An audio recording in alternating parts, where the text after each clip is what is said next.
Alright, now we're on to the top 5 here. Number 5, Dragon Ball Z Budokai Tenkaichi 2.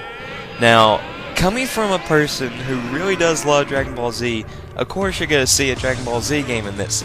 But Budokai Tenkaichi 2 had something any other Dragon Ball Z fighters didn't have. And I just didn't know what it was at first, but still to this day I don't know, because it's something in my... it's a feeling more than it is what it's in the game.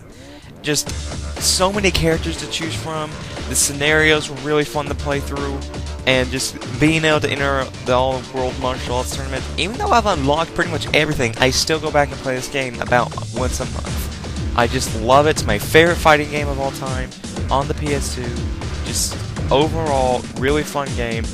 And if you guys really do love Dragon Ball Z, you need to pick up this game if you haven't. I'm telling you guys, it's worth the buck. Just trust me on this. And I really want to LP this game someday, but probably not going to end up doing so. But anyway, number 5 goes to the explosive title, Dragon Ball Z Budokai Tenkaichi 2. Alright, now we're on to number 4. Number 4, this may actually shock you why this is not at the top, or number 1.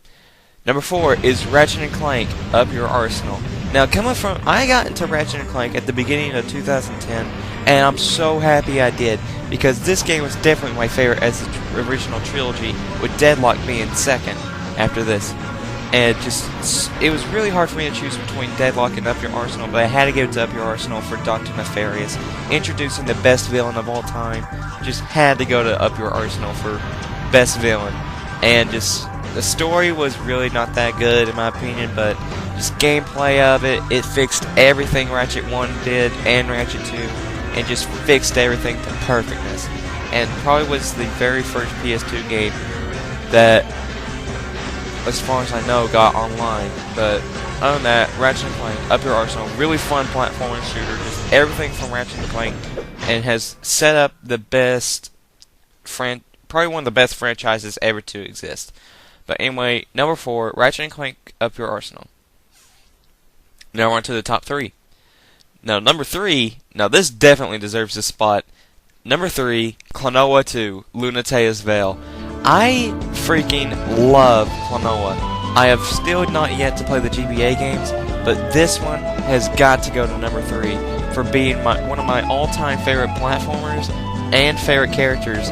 Just so many things about this game I absolutely loved. Just, oh man, and it's one of my personal friends' favorite games of all time. He absolutely loves this, but Klonoa is just a really fun platformer, 2D at its finest, the best 2D platformer out there. I'm gonna say that. Just overall, really fun platformer. If you have still not yet to play Klonoa or know what Klonoa is, I feel really sorry for you because you're missing out. Just really fun platformer. Music was really good. The story was just kind of meh, but it's a lot better than the first one. Trust me on this. But anyway, number 3 has to go to Klonoa 2 for being just really a fun platformer. Alright. Number 2. Now this one is definitely was hard to choose between this one and the first one. Number 2. Kingdom Hearts 2. This is by far my favorite RPG ever. And with Kingdom Hearts Birth by Sleep right around the corner, I can't wait to see what they're gonna do. Because Kingdom Hearts 2 was just so awesome. Like, this was the very first RPG I ever did play on a console, and at first I never really got into it, but when I went back to play it, I was so addicted. I beat the game in 2 days, and that's pretty bad considering that this game took me 24 hours to beat. My best time at speedrunning was 21 hours and 40 minutes. So, I can definitely talk a lot about this game, and I still play it at least once a year, all the way through. And I've been trying to LP it, but I keep taking it off because I get too lazy to finish it. But we'll see in the future, since I'm doing single Let's Plays now, if I'll ever do it completely through. Just really fun RPG. Number 2 has got to go to Kingdom Hearts 2. It's number 1. But, man, just Kingdom Hearts 2, guys. If you've not played it, I feel sorry for you. And so, yeah, just number 2, Kingdom Hearts 2. Alright, now for the very top one. Number 1, without a shadow of a doubt, Jak and Daxter, The Precursor Legacy. This is by far my favorite platformer on the PS2. This game was so freaking fun. I've played it through pretty much more than any other game I own. I've played this game through at least 20 times, and I'm still not sick of it.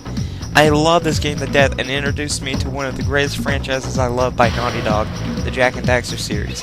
Jak and Daxter The Precursor Legacy had probably one engrossing storyline, although some people don't think that. But man, just fun platformer, had great music, just adventure all around, just big open world exploration. I can't imagine a better platformer than that. And combat system was probably the best I've used ever in a video game. But anyway, number 1 has got to go to Jak and Daxter Precursor Legacy. I hope you guys enjoyed my top 10 PS2 games, and I will see you in the future with more top 10s and more Let's Plays. I'll see you guys later. Bye-bye.